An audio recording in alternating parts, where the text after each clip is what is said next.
జిల్లా కోరుకొండ మండలం బూరుపూడి గ్రామంలో వెలిసిన శ్రీ కళ్యాణ వెంకటేశ్వర స్వామి వారి ఆలయము 4 సంవత్సరాలు అవుతుందండి. ఆలయ ధర్మకర్తలు రాజమండ్రి వాస్తువులు మరి ఎంతో కృపదయతో స్వామివారిని మా బూరుపూడి గ్రామానికి తీసుకొచ్చారు.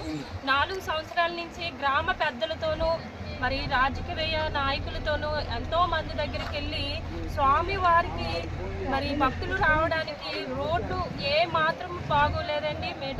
కిలోమీటర్న్నర వరకు ఉంటుందండి రోడ్డు. మరియు లైట్లు, వీధి లైట్లు కూడా ఏమాత్రము బాగోలేదండి.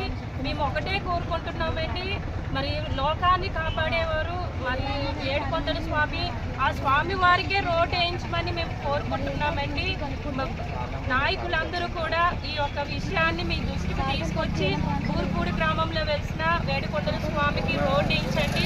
మరి మా భక్తులు ఎంతగానో ఇబ్బంది పడుతున్నాము వెళ్ళడానికి రావడానికి. దీనివలన రోడ్డు బాగోపోవడం వల్ల మరి వెళ్ళేదారి వచ్చేదారి కూడా ఇబ్బందులుగా ఎన్నో రిస్కులతో కూడి ఉంది. ఈ సమస్యను మీ దృష్టికి తీసుకొస్తున్నామండి. Thank you.